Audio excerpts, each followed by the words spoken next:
Welcome back, folks. You're listening to the Between Sets podcast. I am Tyler Paterson. I'm joined by Timothy Walcott. Say hi, Tim. Hello. And this is a milestone, guys, episode 50. And we have a special guest today for this occasion, Niko Roberts. Welcome to the show, dude. Hey, guys. Long time no see. So a tiny bit of a background quick before I let Nick have free reign here. Nick grew up in the same town that Tim and I did.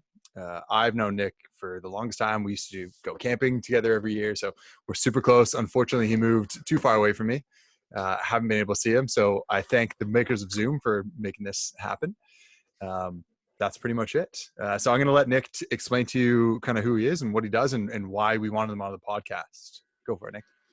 All right. Hi, guys. So I grew up with the guys, and we actually took a few classes together in high school. One class that actually kind of kicked off this whole journey was the kinesiology prep class with Mr. Kirkpatrick, or K-Pat, as he's more formally known in our local area.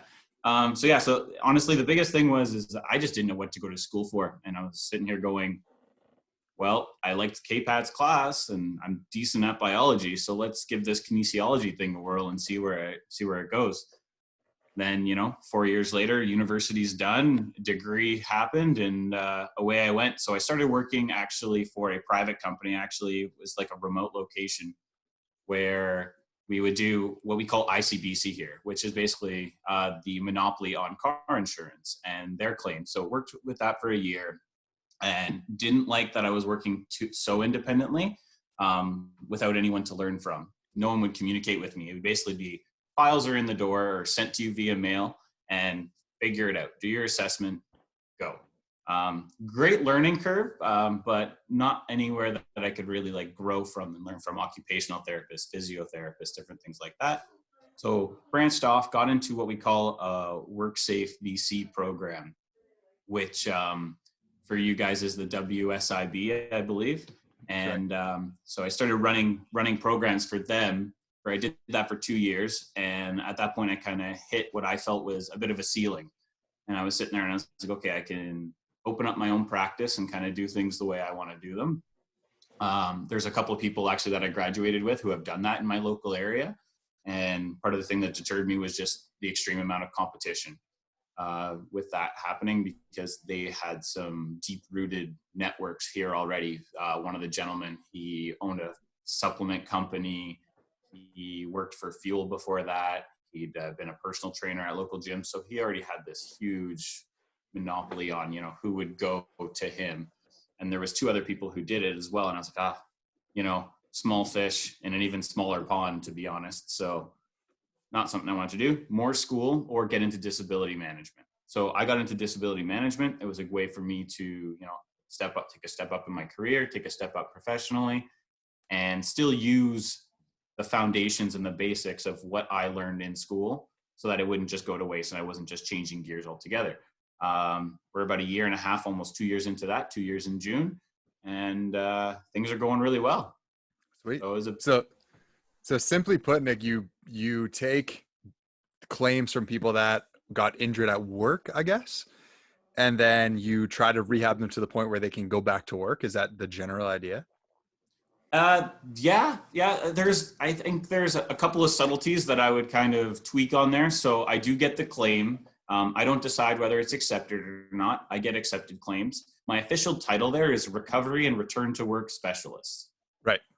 So it's actually for me to make a determination. Now, I can coach and tell people, what I think they should be doing as best I can. However, it's up to them and their choice at the end of the day. So for instance, a great example is electing to go with physiotherapy versus chiropractic treatment. Who's going to benefit from what? Obviously, as you guys know, and something that you've discussed here on the podcast tons of times, depends on the clinician. That's a really, really important thing because you never know what you're going to get. So I might steer someone in a particular direction. Okay, I think we should go massage for this. Okay, or no, let's start with massage, but then let's move into physio. Start with the passive, work into the active. And it's for me to guide the person through that. At which point, once they are rehabbed enough that, we can start talking about work, it's up to me to call employers and be like, hey, what kind of light duties do you have? Do you have any modified return to work programs? Can you accommodate this guy on less days? Can they go to work Monday, Wednesday, Friday? Can you handle less hours? How does your business going to operate under these parameters? And is it possible so we can help this guy out? And those are that's the very short and sweet way of explaining kind of what I do on a day-to-day basis. I wish every single healthcare professional, myself included, I wish that was the way we operated. Like you just said, you get to call the work, because the problem with passive therapies, and I want to get your take on this as well, Nick, but the problem with passive therapies is that it's, first of all, passive. There's no active component to it necessarily.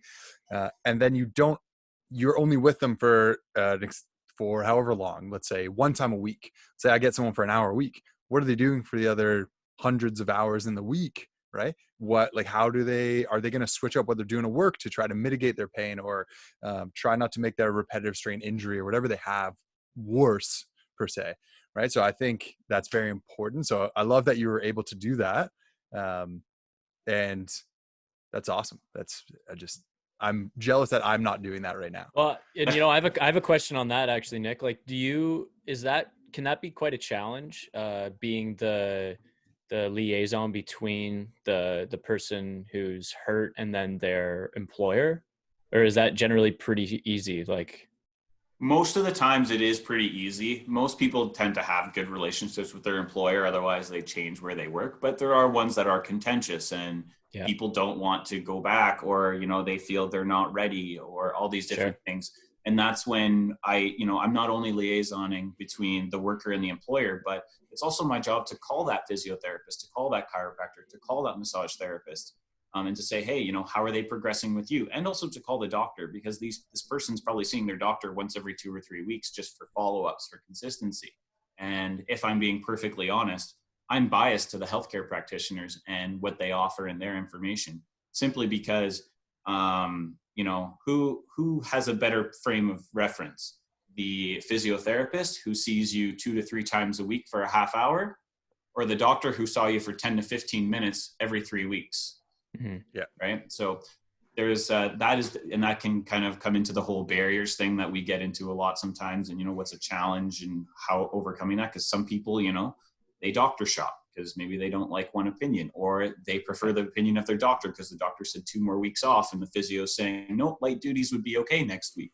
So that can get quite challenging, but that's kind of what about communication specifically from the employer? Do you ever come across situations where the employer, because I'm assuming in most cases they have no knowledge of just fitness, health, pain, and rehab, or how the body works at all.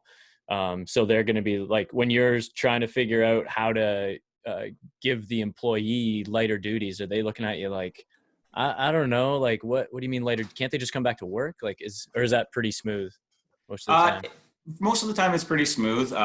Anytime you kind of have a registered business with the province, they actually give you WorkSafe BC information. So WorkSafe BC being the insurance provider. So they talk to you about what kind of things you could have in preparation, what you would need to help out this process. Some employers, though, don't have anything. They literally just say, hey, like, we can't accommodate anything. Sorry, it's the nature of our business. Send them back when they're ready.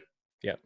We have processes for that as well. So we have what we call WorkSafe BC sponsored programs. So some programs are 6 weeks, and that's pretty much a physio and a kin doing their thing.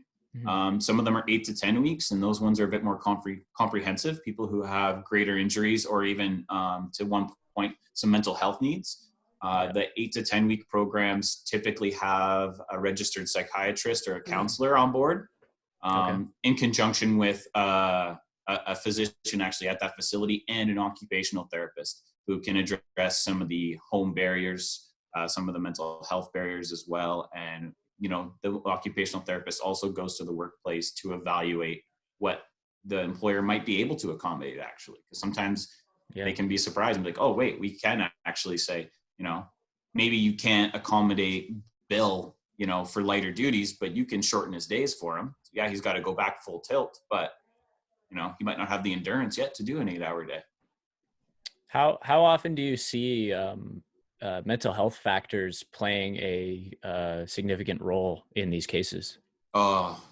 Every day, almost all the time, and to a certain degree, every single claim. Wow. Okay. Now, is there an actual accepted diagnosis on that file? Absolutely not. Sure. But what we are looking at oftentimes is, anxiety about returning to work, because what if I get re-injured? What if if it's a tendon laceration, what if I have to go use the bandsaw? Is there a bit of PTSD kind of going on with something like that? Other factors are, and the biggest one that I see is just depression. And again, not diagnosed, and maybe someone's not actually clinically depressed. However, they are headed in that direction, being that they're at work. Sorry, they're not at work. They're at home. Yeah. They are losing their social circle because they can't go out to see their friends, but also they don't have that workplace interaction. They're now financially dependent on a different organization, WorkSafe BC, and not financially dependent on themselves because they can't work. And for those doctors that recommend bed rest, which is getting less and less, thankfully, but, they're not moving. So someone who's not moving, who's socially isolated, and who's financially dependent on somebody else is not a recipe for success. Sounds like the cure to COVID right now. That's a whole other conversation. No, that's fair enough. Yeah. But yeah, no, that is interesting. I was interested to hear what your experience on that would be. Cause I if I had to guess, I would definitely guess that it would play a role. And like you kind of mentioned there, it's like whether it's to the clinical levels, or even if it's diagnosed at all, is maybe more often than not, it's actually just something that's like subclinical, or just something that you may unprofessionally just assume, be like, oh, there's something there. But and it makes sense, right? Like, I mean, me and Tyler talk a lot about the psychosocial factors of pain and exercise in general, and then how that would play a part in someone's experience being away from work while they're hurt would only make sense, I think. Oh, it's massive. And I totally agree with you guys in that model that you guys discuss all the time. We are a whole person, and we need to look at everybody as a whole, and everyone is different. And it's paramount that we address everyone, the mental, the physical, the emotional, and for some people, spiritual, if faith is a big part of it, that's something that I have to kind of get into a little bit. Yeah. Whether I'm someone who's a spiritual man or not, if that's important to you, that can be very important in your recovery. Definitely. Yeah, I think so. Nick, do you feel like when you first started, because it sounds to me like if you take just a generalized kinesiologist where they're dealing with someone that has an injury, not necessarily any sort of like workplace injury or motor vehicle accident or anything like that, it sounds like you're only making your job harder and harder for yourself. Do you feel like the transition in from your initial job into this job now, do you feel like you just weren't fulfilled enough? Do you feel like it wasn't like hard enough? Why'd you almost want to make that switch? I found that like the reason I wanted to switch is because, and it's somewhat financially motivated, I will admit, is I just felt like I hit a ceiling. Sure. And I was at a place in my career where, from a financial perspective, I was like, I don't know if I'm going to make any more working for someone else as a kinesiologist. Right. This is probably my cap. And the other piece to that is, I don't think I'm going to learn too much more in this particular setting where I was, that clinic that I was in. I just wanted to have exposure to different things and different types of professionals and different people in different walks of life. And, I have, 30 to 35 people who I'm communicating with at any given day now, over the telephone or in person, depending on if they want to do an in-person meeting. And so it wanted to grow financially. I wanted to grow professionally. I wanted to grow as a person. I wanted to grow through my education. And there would have been other ways to do that still within the kinesiology realm. Don't get me wrong, but this was a really good path for me. I wasn't prepared to go back to school at that point in time. I was like, I'm graduated debt-free, thank goodness. So I want to rack up, 2 more years, 3 more years of physio school or OT school. Wasn't high on my priority list at that point in time. I really wanted to get a professional career going. Yeah. It's no surprise to anybody that in the healthcare field, you almost kind of want to do something more and more and more to be more fulfilled. But especially when something like, even me with massage, if I had to do just relaxation massages, I would not be a massage therapist, right? I almost need it to be harder and harder. I want more and more difficult cases. And then I want to get the word out there more, hence why we start a podcast and why I try to post as much as I can on Instagram, and why we want to have like seminars. I want to teach more people. But I think the only thing that we're lacking, so when you were talking about how you get claims and you call them massage therapists, chiropractors, XYZ, I've been a massage therapist for almost 6 years. I've got 0 calls. I've had Really? 0 people from WSIB will go, when can this person go back to work? That's the only reason why they would ever contact me. And being a massage therapist, I don't actually get to do that because we're not seen as healthcare professionals in that sense, where like a physio would have to be the liaison in between WSIB. Really? Yeah. So they actually don't really care. Like, obviously I get coverage for WSIB, like WSIB will pay me, but not directly. So I have to get it through a different, someone else, so through a physio. So I think you were alluding before the podcast, you were saying that I'll toot your horn for you, or I'll toot BC's horn for them. BC is like the spearheading this whole, like, we need to incorporate all these healthcare into one. We need the best possible service for the patient, rather than like here, like just go get physio or massage or like do whatever your doctor says. So I feel like someone like you takes it the step farther, whereas we don't necessarily have someone like you in Ontario. I don't think, like, we wouldn't have your job, your profession in Ontario, which is unfortunate for sure. Because I think people are lacking in the care because we understand how difficult pain is now. Right.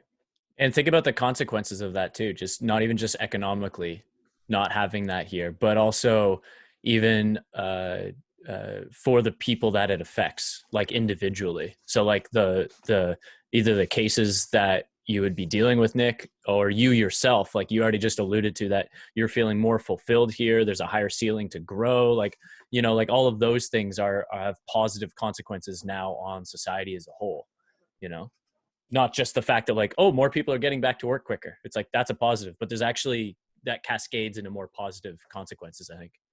Oh, it's a 100% the way to go. And I mean, it's not to say that like, you know, we can't learn or grow or change and become better at it. It's just, this is my position's new. Like, I've been doing this job for a year and 9 months, roughly. Mm-hmm. The position's existed for a year and 9 months. Wow. That's pretty so yeah. It's not like it's something that's around and, you know, everyone is doing their own variation of it. Like, this is something new that BC, you know, they wanted to try out, and they said, you know, let's get our kinesiologists in. So in my training class, for instance, there was 20 of us. I think 16 were kinesiologists. 1 was an athletic therapist, 2 were occupational therapists, and 1 was actually like a physio. And it is very new in over the course of what you would say like the life of a career, because it just popped up. Why do you think there were so many kinesiologists, Nick, in your class? I think because a lot of kinesiologists felt the same way I felt, where they were like, I need more. I need to be more fulfilled. I've hit a ceiling. I've hit, you know, a bump. And not to mention the other fact that, I mean, it's a government position, or at least technically yes, technically no. We don't want to get into those semantics. But, you know, there's things like pension involved. There's good healthcare benefits. There's nice working hours. There's flexible working hours. So some things like that you wouldn't get necessarily from being just a professional kinesiologist or what have you. There's that factor as well, particularly if you're someone with a family, right? That's a very appealing thing. And you can't discredit that as well. Yeah. Well, I don't know if I said it before the podcast or already in this podcast, but I don't understand how kinesiologists don't get to reap the benefits from employee benefits. So you can't use your benefits. I don't know if that's the same in BC. Clearly not. It's the same. You can't use your benefits to see a kinesiologist. And judging from what like kinesiologists do, again, they go to school for longer than massage therapists do. Yeah, every single time. I went for 3 years and Nick, you went for 4. So not to say that like the amount of school you do is directly related to how good you are, but you would think someone with, you know, a university degree rather than a college degree, again, same idea of like not trying to say one's better than the other, but I find it very strange. So I'm actually not surprised that you said most kinesiologists were like, gotta switch, because people are pretty much want to use their benefits because most people have them. I don't see too many people that aren't going through benefits or WSIB or MBA. So and it's such a good idea. And I'm so happy for you, Nick, that you're in something where you can have a little bit more stability there. And if it makes it more challenging, if it makes you feel more fulfilled, I mean, you just won all around, which is fantastic. And you're like, it's got to feel pretty cool to be in such a like a progressive position where it's relatively new. You're part of kind of like part of an aspect of an industry that's kind of pioneering a new type of way to deal with things. Like, do you think that what you're doing in BC will catch on with other provinces? We're not deep enough into it to really know the full scope of what we're doing. Okay. If I could kind of briefly talk about it in like a quick sense, is that we deal with primarily sprain strain type injuries. Okay, so your sprain strains of the elbow, wrist, ankle, back, thoracic, cervical, depending on how you pronounce it. But we don't do sprain strains of two things, which is shoulders and knees, because those tend to lead to rotator cuff tears, meniscal tears, longer term recoveries, and things like that. So we do have a hierarchy system here where there's my role, and then there's what we call the case manager role. And the case manager role deals with either the more complex claims or the claims that just tend to be longer in nature. But as a result, what we're finding though is we're getting more work. So now we're taking on different fractures of multiple different areas of the body. We're also taking on tendon lacerations and things like that of the hands and fingers. And so the role is growing, and I think they're going to share their experience as like a collective with the country and like conference and stuff like that after about the 3-year mark. Okay. Hey, we've got this new role. We've tested it out. It's working well. That's why I'm still here. And, maybe this is something that other provinces can look to adapt and look to change to. Because it seems to layer the system a little bit better and make sure that everyone's getting that one-on-one care that we need. And I think that's what we pride ourselves on, or at least I do. Like I said, there's about 30 to 35 people that I speak with in a day. That's claims that I manage. And I try to talk to everyone at least once a week. Because I know that there is that stigma out there that, I can't get a hold of my case manager. It's been 3 weeks. I've left him voicemail after voicemail after voicemail. No, not in this case, at least not for me. Yeah, that's just an attest to how good of a person you are, Nick. You're just an amazing dude. That's all. If this came to Ontario, I think I'd probably be like one of the first in line to maybe participate in that job, because this kind of sounds perfect. But that being said, maybe you could talk me out of it. What are some like barriers that you found with your position now? What do you think, if you were in front of a panel being like, here we have this job title now, we have this job, but here's some barriers, here's what I think we could change. Do you have any of barriers? Oh, definitely. I'd say that one of the biggest, I guess, it's not even a barrier, but it is a challenge, is when you're working with, because you don't get to choose the practitioner sometimes. Right. Or all the time, rather. The practitioners can definitely be a barrier. Sometimes people who are more passive in nature versus more active when they shouldn't be. That gets really challenging because it's, my physio said this, my physio said that, my doctor said this, my doctor said that. And it's not that I don't respect those opinions. Those opinions are highly valuable. They provide us with a ton of really useful information. But sometimes I can get the sense that someone's maybe being held back, that maybe that therapist is being a bit cautious. And for an example, I received a report last week where the physiotherapist indicated that this worker would need 6 weeks of physiotherapy before even beginning any form of light work. What? That's taken right off a book, isn't it? 6 weeks. Read a textbook. That's like. You want to know the best part? So official. I got that claim at the 2-week mark. A week later, she calls me and says, "Can you close my claim? I'm feeling better and I'm ready to go back to work." That's amazing. And now, was that okay? Like, were you? Oh, yeah. Cool. And my thing too, like we're very fortunate in the role that we have, that I can sit here and go, okay, I'm going to close your claim. You say you're ready to go back to work. Fantastic. Know that you still get 6 weeks of physio. I'm still going to give that to you. So this is your support. So because going back to work in of itself, that's going to offer, reactivation pain. You're going to get sore. You haven't done your job in, 3 to 4 weeks. There's going to be an adaptation phase that's going to take place. So here's the physio to continue for that full window. Nice. So that you can have that additional help and support and guidance if you do have a flare up or something like that. to make sure that you are successful. At the end of the day, I don't want to yank the carpet out from underneath someone just because they say they're good to go. It's like, no, you're entitled to this treatment, and I want to make sure that you take full advantage of it. Whether you do or not and choose to go, that's up to you. But at least it's on the table. Yeah. That makes sense. Obviously with this, Nick, you don't have to go into any specifics, but has there been any clients that you've had that you're like, I think you can go back to doing whatever it was they wanted to clearly work, obviously. Is there any people, like, how would you approach something like that? If you feel like the person is ready for something different or more, or whatever the case is, how have you had to handle that before? Yeah, so actually that's kind of goes into our system as we actually get return to work started in general. I'm sure you guys have heard the phrase before, GRTW, Gradual Return to Work Plan. Yep.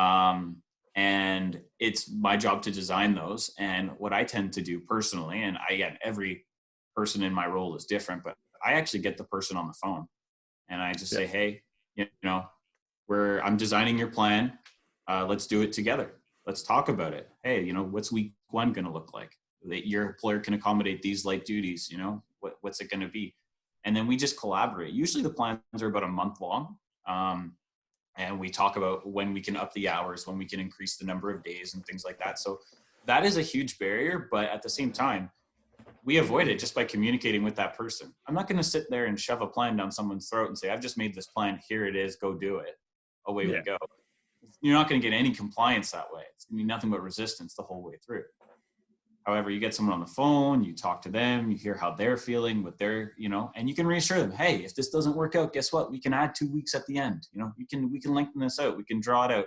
I'm very proud of the fact that we're not cookie cutter in what we do in my role, because a lot of them would say, okay, you are 4 weeks post date of injury. That means that scientifically and physiologically, we know the tissues have recovered. That means that a 4-week plan and you should be done and your claim is closed after that. No questions asked. No, it doesn't work that way. And I'm very proud of that. And so that's how we kind of work around things like you just asked about, is just by talking to the person. Imagine that. Wow. Crazy. Asking them what they need. Mind blowing. Crazy.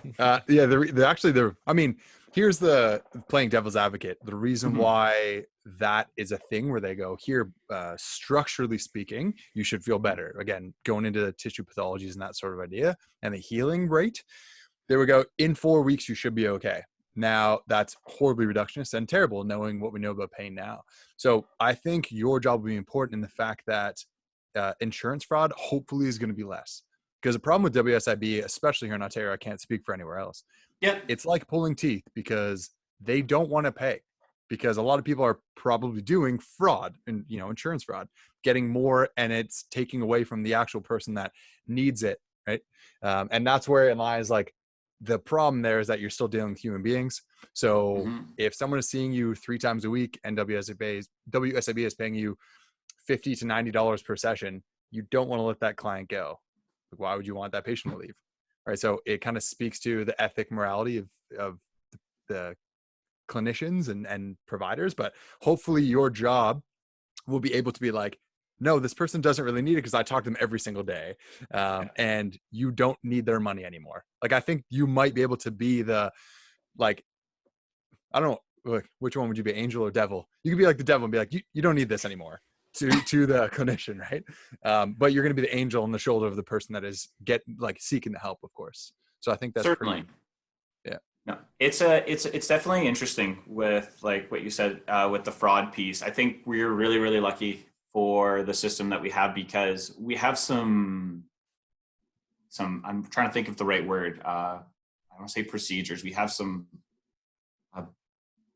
I'm going to call them just like flags, like goalposts. We have some goalposts in place that help to take care of that. So for when when we approve, say, physiotherapy, it's a 6-week block. Okay. I'm just going to pull out round numbers. Let's call it $200. You get $200 for 6 weeks.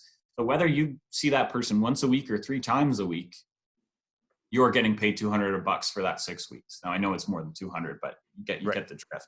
That really helps a lot, because you can see the therapist that wants to see their patient 3 times a week and give them, say, day 1 active, day 2 passive, day 3 active.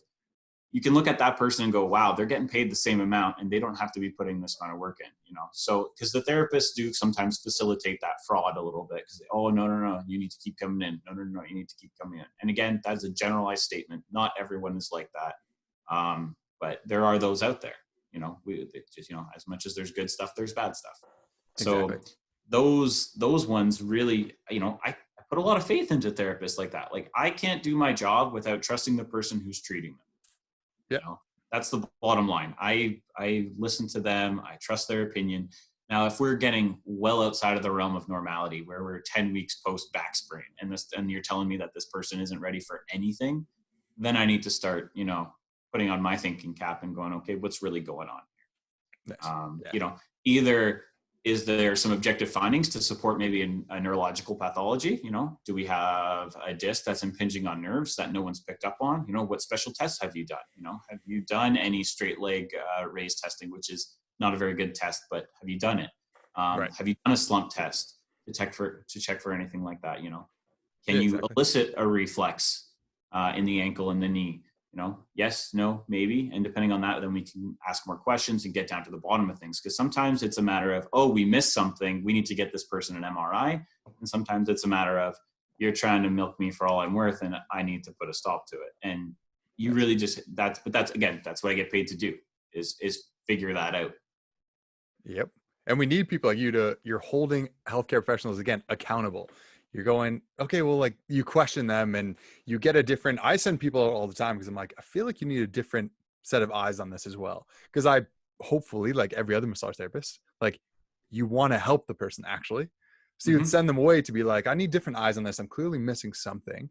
Right. And same thing, when people come in, I'll go through the tissue pathology, whatever I think they have, and give them the timeline to be like, here's your prognosis. Typically, this is how long it should take. We'll kind of take it by stride. But if it's something that, like you said, kind of just a simple back strain, let's say, and it's been more than like 6 weeks, I'm like, there's something I'm missing, or like, we're not having the right conversation.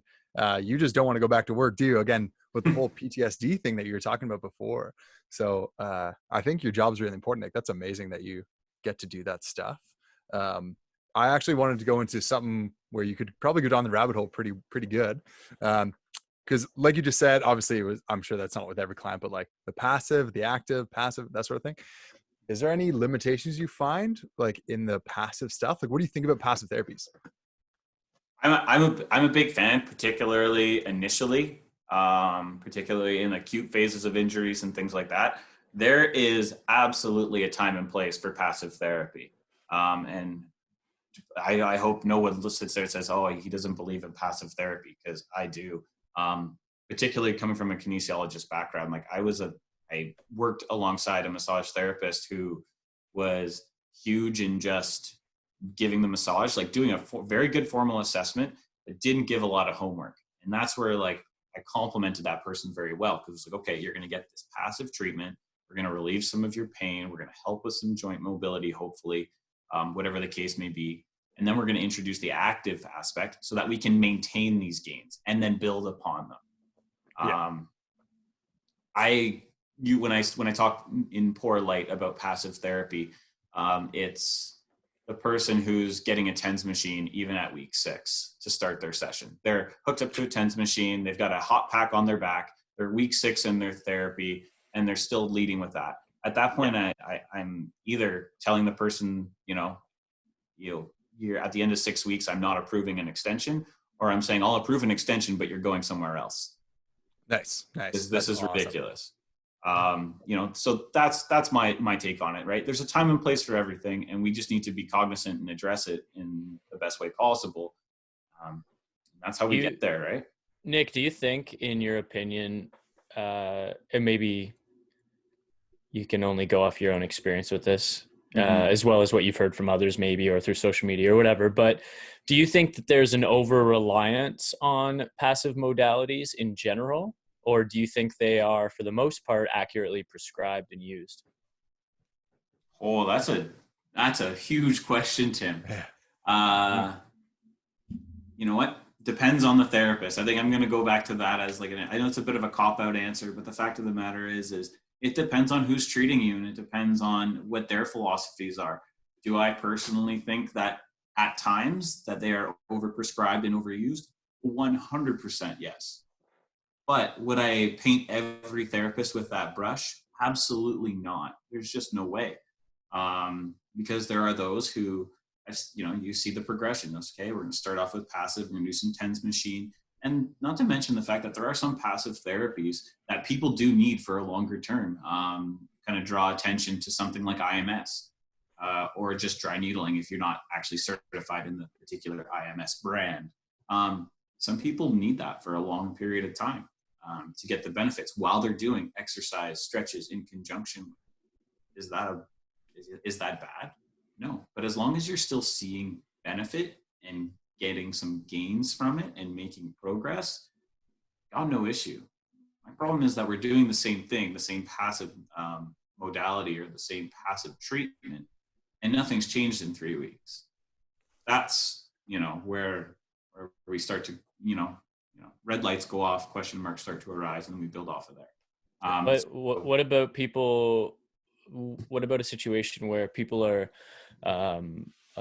prescribing a lot of passive techniques? The person is getting better; they are showing progress, which may be despite the procedure, not because of it. And then they're also lacking prescription for more active stuff. So from our perspective, we may make the argument that a situation like that could be harmful because you're siphoning away the independence and the self-efficacy of the person. What are your thoughts on that? I would say that we first have to look at what kind of progress the person's making. Are they progressing in the sense that their pain is reducing? Are they progressing in the sense that they're increasing range of motion? Are they functionally getting stronger? Are they able to lift a 10-pound milk crate last week and now they can lift a 15 milk crate, pound milk crate this week? So again, it's a bit of a workaround answer. I'm not trying to be a politician here, but I think it's about saying, what kind of progress are we seeing? Because if the only thing that you're offering is pain relief, I'm not saying that that's not valuable. There is definitely value there. Totally. However, if that's the only type of progress you're seeing and you've been seeing someone for 3-4 weeks, I might start to say, okay, what else is there? Is there either something that we're missing, or do we need to, increase the active component of the rehabilitation? Because the passive still has that pain relief component, right? And we need that, right? We decrease pain, but we decrease pain so that hopefully someone can increase function. And if we're not increasing function, then we're only addressing half the problem. I got another question for you. What do you think that there is a strong link between the potential positive effects someone could get out of certain passive modalities who would be, present with higher type A neurotic, certain psychosomatic symptoms? Does that make sense? Can you one more time for me? Do you think that there's maybe a higher potential for these passive modalities to work on someone who presents with more type A personality stuff? That's a great question. I don't want to give you a short answer, but my short answer is I don't know. That'd be a great. have you guys found anything research wise to support or deny that? More anecdotal, I imagine. I don't have anything offhand, but no, there's quite a bit of research on the links between as far as massage and passive modalities and desensitizing the areas of troubled areas on the body and how it relates to decreasing psychosocial factors. So I think I don't think it's a large jump to say that would affect people who are maybe a little bit more likely to catastrophize or overthink or ruminate, someone like that, or maybe more at risk for depression or anxiety, that these types of things would work better. Maybe that is a big jump. I don't know. It seems like a relatively small jump to make, but obviously I don't have a ton of experience with that stuff. There's some parallels maybe I could make with personal training, but as far as treating pain and injury goes, that would be you guys. But yeah. No, I see where you're going with that. And I would definitely, from again, this is just strictly anecdotal, and what I've seen in the last year and a half of doing my role is that the people who do tend to catastrophize and things like that, as you mentioned, they do benefit from the passive modalities more, at least in the initial phases of their recovery. They get that reassurance, they get that instant relief sometimes that they're seeking out, and that really makes a huge difference for them. Now, that being said, I can also kind of, when you say type A, I also think of the person who's really driven, who's really independent, who's a bit of a go-getter, and who's a bit hard-headed. And I'm one of them. So, you know, not throwing anyone under the bus, but those people also benefit from it in another manner, in saying that, you know what, they're the people who don't need a fire lit under their butt, and they're going to take what you're giving them, and they're going to, you know, push it an extra mile and say, hey, what else can I do? What, you know, give me more. I want more. And they would respond well to the more active prescriptions of like, get moving. Yeah, exactly. So, I mean, I can see it, like it benefits everyone both ways. And it's just a matter of, you know, as you guys have talked about so many times before, you know, read the person, right? You as a therapist, you as a clinician, or me as a claim owner, I have to be a chameleon. You know, I don't treat and call every person on the phone the same way, with the same mentality, with the same voice, with the same approach. Yeah. I've got a guy up in, you know, the middle of nowhere in northern BC who I got to just be very real with him, because he's 67 years old and he's old school. Yeah. Whereas I might have, you know, 21-year-old education assistant out of school who's highly nervous, who's, you know, never really seen anything else. And she's, you know, Gen Z, and, you know, there's just different personality types with different generations. And I got to call her and approach her very differently than my 67-year-old truck driver who lives in northern BC, right? So, you know, chameleon yourself, chameleon the treatment. But that all goes down to the assessment, and how good are we at assessing and figuring out what the heck's really going on here. Yeah. So along those same lines, Nick, when talking about like passive and active modalities and stuff like that, so going along the lines of like how you're interacting with somebody, how much do you think wording matters? And I'll try to make it a little bit more specific. How much do you think wording matters when prescribing a passive modality? Because like you were saying before, some people would need something like dry needling for longer. How do you think wording comes into play there? How important is it? I think wording anything at any time, whenever you're talking about recovery, is massive. I can't express to you, and it's not just wording, but it's also interpretation, right? And we obviously have no control over that as therapists or people prescribing, but wording is huge, because if you say something like you have a slipped disc, for instance, you know, versus you have a disc bulge, and explaining what that is and what it actually means, and all those different things can really play on someone's mind. Someone says a slipped disc, they hear maybe my back is out. Yeah. Right? That's exactly what they hear. Yeah. Right? That's exactly what they say. Yeah. Whereas for us, we're sitting here going, no, you have a disc bulge. It means that, you know, that tiny little rubbery, as K-Pat would say, is the really solid jube is squished out a little bit. And we need to help you and give you exercises and stretches and movements, and maybe work with you passively in a massage therapy sense to help, you know, move that back into place. Now, but the thing is it's not like the disc is out, you know, which is what some people can kind of get fearful of and envision. So same thing, explaining truly and using the wording as to what the passive modality can actually do for that person. That's huge, you know. I'm a big person who believes in, you know, this TENS machine is going to offer you some temporary relief. It's going to take the edge off. It's going to allow you to participate in the session that we're about to have here. But I want you to understand that this TENS machine is not going to offer you anything long-term. And the long-term benefits that you're going to see are from the exercises that I'm giving you. Nice. So, and then that comes, sorry about the speakers, guys. And that also comes down to, you know, how you even just describe the injury itself and what you say to a person. The power of the spoken word is huge when it comes to a therapist and their client.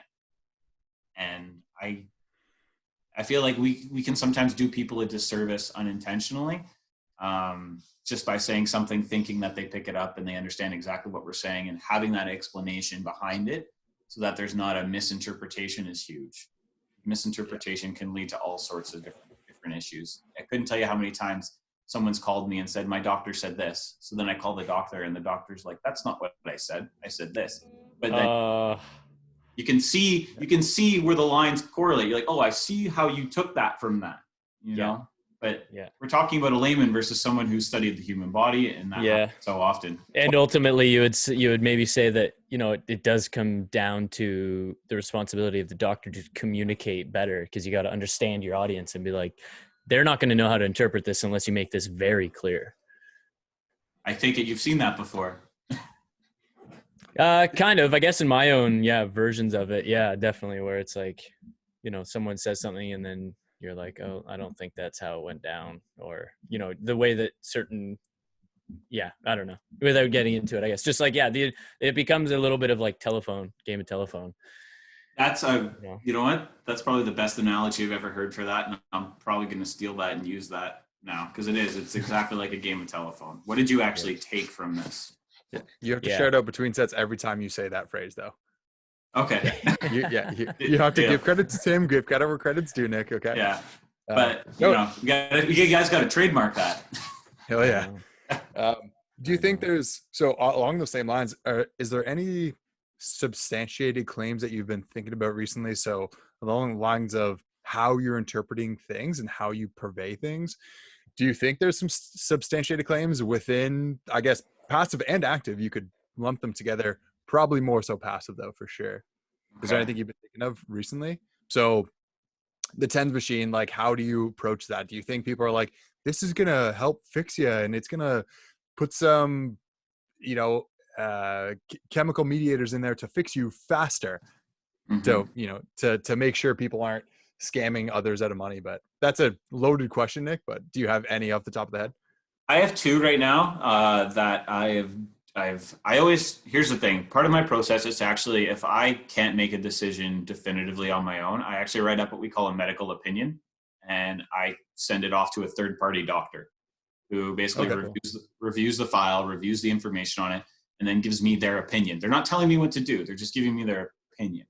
And I've had two recently. One was a 35-year-old gentleman who has mild signs of DDD, L4, L5, and then I think L3, L4 as well. And he's been off work for about 2.5 months, and his gradual return to work is coming to a close. However, they're saying that he needs, I stress needs, a lumbar support belt at 35, this 2 months after the fact. And I got the medical opinion. Just from degenerative disc. Yeah, from DD. Yeah,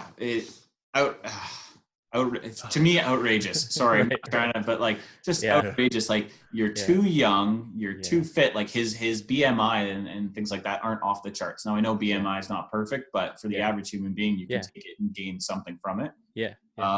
Your BMI is very, like, I'd say it's comparable to mine. He's like 170, 5'10". Oh, geez. Wow. Yeah. Like, so I'm like, this guy's not like super heavy or anything. He's not doing like heavy labor job. He's a custodian. I mean, they got to do the garbage every so often, but that's about the heaviest it gets. And they're saying he needs this belt. And I just like, no, like that passive thing, he's going to become dependent on that belt. He's going to need the belt for the rest of his life. I'm going to do that fellow a disservice by approving it. Right. Yeah. Now, I know, Tyler, you mentioned the cost component. The one thing I can say is that cost doesn't really matter to the workers in my scenario because they're not paying for it. I am. Right. And I had another situation where a doctor at 2 weeks post, I think it was an ulnar fracture at the top of the ulnar head. 2 weeks post, cast was still on. Doctor's already asking for a bone stimulator. So from what I know and the clinical evidence that I've found, bone stimulators haven't really statistically shown to really make any great changes in speeding up or healing of a bone, particularly. And the doctor, oddly enough, requested a particular brand. And I'm going to get into that in a second.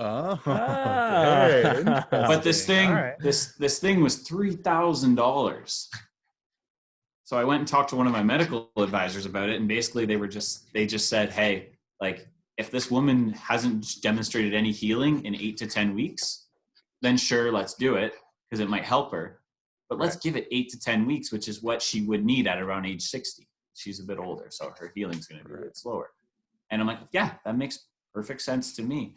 But meanwhile, the guy who I was talking to, the medical advisor, kind of made a funny joke, and he's like, I'm willing to bet dollars to donuts that this guy has shares in this company, because there's no way he's prescribing a specific brand for no good reason.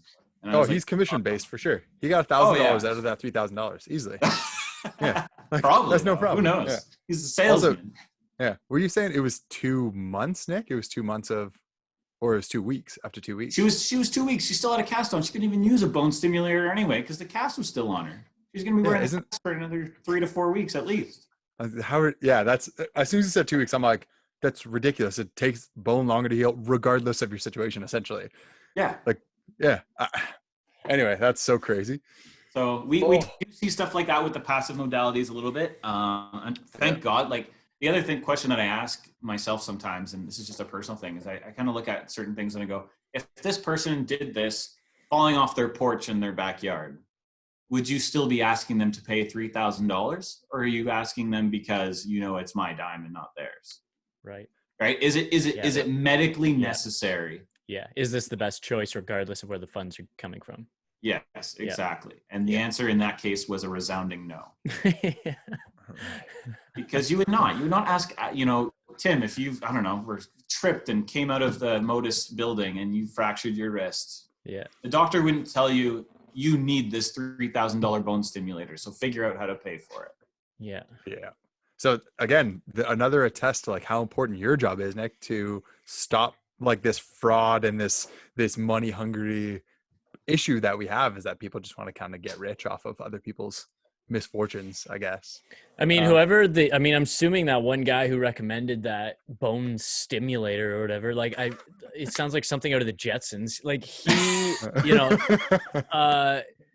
he was hoping that whoever he was dealing with in your position was just going to be another, mouth breathing corporate, just stamp it and go. Like, I don't know. He was just hoping you wouldn't even pay attention, I guess, and be like, yeah, sounds about right. Stamp it, approve. Whatever. I don't know. And you're like, you're actually doing your due diligence because you care. And you're like, this smells a little fishy. No, and that's the bottom line, right? We're just trying to make sure that at the end of the day, people get the treatment that they need and what's necessary and what's actually going to help them get better. And I think the one component as well that gets lost in my role, that a lot of people don't talk about, and we actually haven't even talked about it here yet today, but I'll quickly mention it, is that I have a responsibility to the worker to help them get better as quickly, as efficiently, and as safely as possible. Mm-hmm. But like you mentioned, Tyler, with the fraud a bunch, I also have a due diligence and a responsibility to that employer. Yeah. Because these costs are affiliated with their claims costs and their insurance and what they're going to have to pay. And if they're a small business owner, for instance, and they're asking for a $3,000 bone stimulator, WorkSafe BC is going to pay for it. But that claims cost will affect that guy's premiums next year, that much more. And it's going to skyrocket for him. And that might be the big difference between food on the table for his family, potentially, if it is a small business. I'm just using that as an example. So the fraud component is huge because we have to be responsible to those employers too and say, hey, does it make sense that you can't do light duties at 6 weeks? No, it doesn't. These are safe. These are appropriate. We have guidelines for what is deemed safe. And it's like, no, this is appropriate. You should be at work at least attempting these, because the insurance cost for that business owner, is huge too. And we sometimes forget about that because we're focused on the person who's hurt and not the person who's footing the bill sometimes. But we do have to remember about that guy. Yeah, definitely.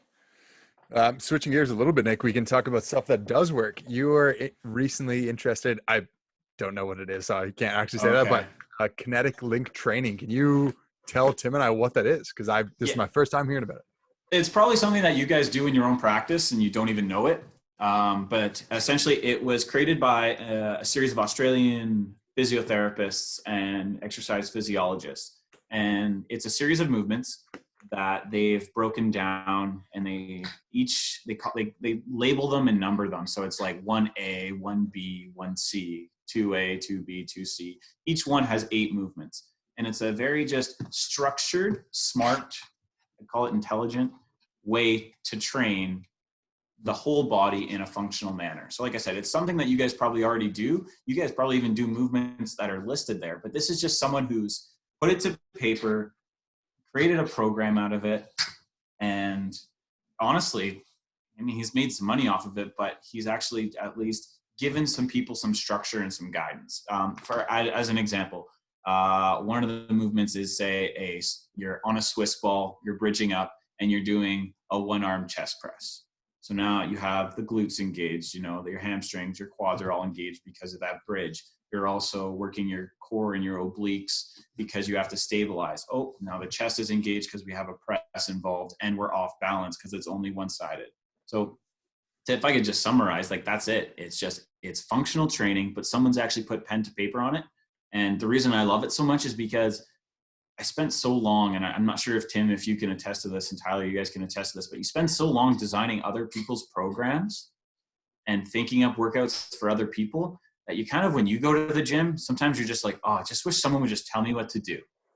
And I'll do it. I'll work my butt off and I'll sweat and I'll grind, but I just want someone else to tell me what to do. And this does that for me. Nice. I just go in, I got 3 sets of 10 of every movement and away I go. It's the end of the day and it's lovely. Nice. Dude, 9 times out of 10, Tim is making my program because I have that similar problem where I'm like, tell me what to do, I'll do it. Because Tim will make it way harder than I would make it on myself, unfortunately, because human being and I'm lazy. You programmed squats for yourself the other day, so that was pretty neat. I was a proud dad for Tyler. a second. Yeah. And I was doing relatively heavier ones, even though Tim was still beating me in weight, which is slightly embarrassing, but way she goes. I'm just more proud of Tim. That's more what it is. There we go. But and it's hard. I'm not like, Tim, do you ever find that for yourself that you just kind of like get so worn to the point that you're just like, I don't want to design my workout? Like, yeah, I have phases of that. Yeah. And I have tricks for that. Yeah. Nice. I mean, obviously one of them would be hiring a coach. And then the other one is there's so many templates out there now. So I still love, even when I don't want to choose what to do for myself entirely, I still like having a hand in it. So if I want to take some of that decision fatigue off, that burden off of myself, then what I'll do is I'll usually take a template with similar goals of what I'm looking for. And then I just tweak it slightly or just follow it completely. But, yeah. So you customize it for yourself. So, yeah. Or like I track all of my programming for the last 5 years or so. So I have 5 years of program logs right there. So I can go back to all of my training logs and just pull them out. And then I can just redo old templates with heavier weights or tweak those too.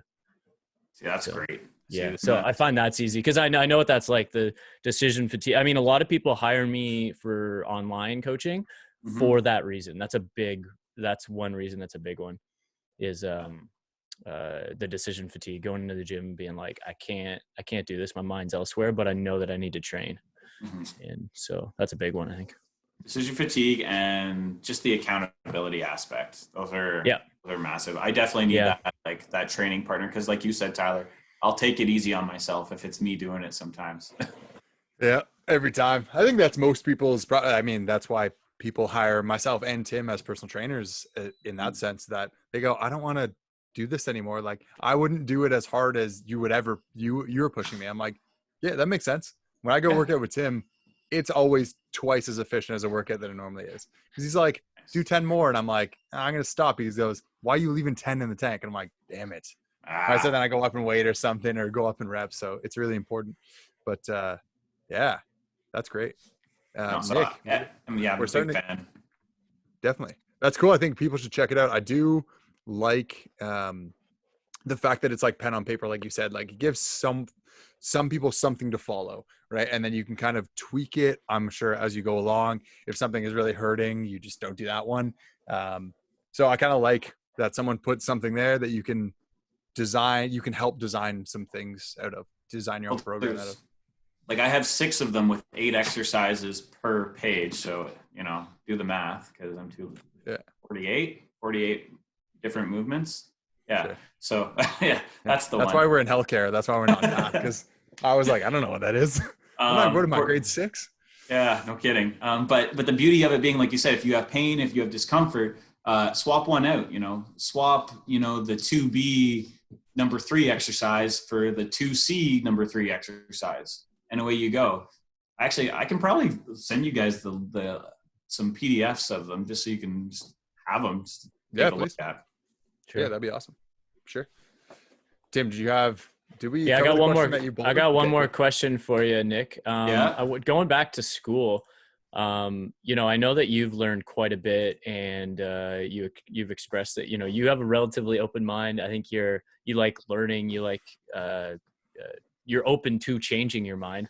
And I think in this kind of world, you know, you're in a different world than us, but it's still related, and that's how we can kind of nerd out and bond over kind of similar concepts. But, you know, was there stuff since, you know, when did you graduate? How long ago has it been? 2015 I graduated. Yeah, 2015. Yeah, okay. So 5 years, like, and that's enough time, I think, for things to change, or at least you to like notice things are changing. Like, are there some things that you were taught in school that you realized were maybe helpful at the time but weren't necessarily so true, or at least now have been shown to be a little bit more obsolete? Oh man, I don't know if you can think of any off the dome, but off the cusp. Yeah, no, I think for me, I mean, I think for me, I think it's just concepts in general. That there, you know, we had this concept, you know, years ago that say bed rest was the most important thing, and now, you know, we know that movement's the most important thing. Right. You know, like we mentioned earlier, movement's medicine. You know, motion is lotion, all that kind of good stuff. For me, what I try to just do day to day, because I've probably forgotten a lot of what I studied back then. Yeah. But I think the key concepts as far as like energy systems and things like that, you know, the body is the body. You know, our biology isn't changing drastically in the next 2 years. It might change drastically in the next 250 years to the point where things might be a little bit different, but you know, we're not going to live to see that day.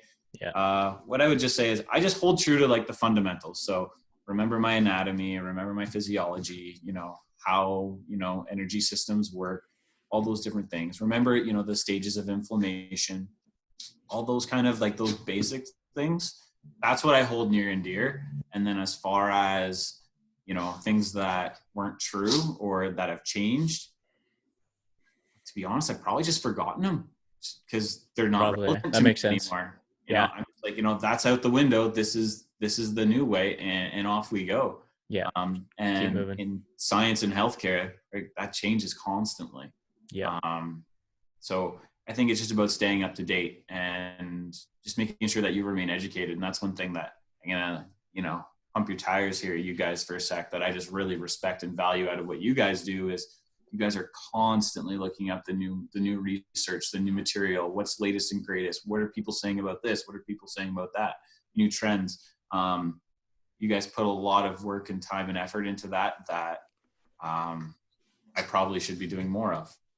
Thanks, man. Appreciate that. Yeah, that's awesome. I was going to ask you actually, so besides us, if we do contribute to that, I'm honored, but are there other ways that you do stay up to date on staying educated and always learning? So I've got a couple different avenues. I'm a big Kelly Starrett fan. Okay. I love his he's big on function, mobility and function, right? You know, you shouldn't gain or lose one without the other. Are you looking back? Do you have like his textbook or something back there? Supple Leopard. Yeah. Yeah. So I love that book. I love his YouTube channel. Another thing that I'm very fortunate is that my organization, WorkSafe BC, they host an annual conference, a 2-day conference every year in April, currently canceled. Thank you, COVID-19. Yeah. We almost got through a whole podcast without COVID-19. Yeah. No, that's all I'm going to leave it at there. But also, I also do, and we also offer in-house training courses as well, that I recently took part in February with like the group of people who do the recovery and return to work specialist role. So I'm really, really, really fortunate that my organization gives me the opportunity to learn and to grow. We get surgeons coming in, we get psychologists coming in. We had a pain doctor come in before. So WorkSafe BC contributes to my learning more than anything else. And I'd say Kelly Starrett and then the Between Sets podcast also do. Oh, I'm mad that Kelly Starrett was before us, but whatever. Yeah. We'll overtake him. This is a takeover. There you go. It's the beginning of the end. Yeah, exactly. I mean, where's think the it's incentive to progress if you're number one? Like number two is always the most hungry. So. Oh, nice. I'm okay with that. Hardest to stay on top of the mountain, man. I know. True. You got longer to fall. Yeah. Nick, it's that time of the show where I get to ask you one simple question. If there was one thing you want every single person on this planet to know, what would it be? Keep moving. Hell yeah. Keep moving. Like, don't stop moving. Find ways to move. That's the most important thing. Be it for recovery or just be it for just like mental health, your life, your physical. I mean as simple as going out for a walk. Just don't stop moving. Don't get stagnant. If you stop moving, everything else in your life will get stagnant. Oh, beautiful. Well said, Nick. That Couldn't have said it better. Our biases. Oh yeah, it made me feel all warm and fuzzy right here, Nick. So thank you for that. I appreciate it. I probably should ask this first, but anything else to add, Nick? Anything else you wanted to go over or plug or anything like that? No, that's fantastic. I think we covered a lot, and I'm looking at the time right now, going, "Holy smokes, where does it go?" Sometimes you just start chatting, and it's crazy. Yeah. It vanishes. We'll have to do another one in the future for sure. Like we'll get some specific topics to go through. No, definitely. Which would be good, and then we can dive down some real specific rabbit holes. Yeah, I try to keep it general. I know this is like my lens has changed a lot in the last 2 years, given the new job, and like the fundamentals obviously remain the same, but I definitely look at things from a different perspective now. Well, it'd be cool to check in with you periodically, like as this job, which is relatively new still, but as it progresses and you're kind of pioneering it, it'd be kind of cool to, or at least a part of the pioneering process, it'd be cool to check in periodically with how it's going. No, definitely. I'm absolutely down for that, boys. Cool. Sweet. Well, thanks for coming on. Yeah. Can't thank you enough. No, thank you guys. Man. And you'll be on soon, I imagine. All right, boys. All right, everybody. Easy. Stay safe. Thanks for listening to the Between Sets podcast, everyone. I hope you enjoyed episode number 50, and we'll see you on the next one. See ya.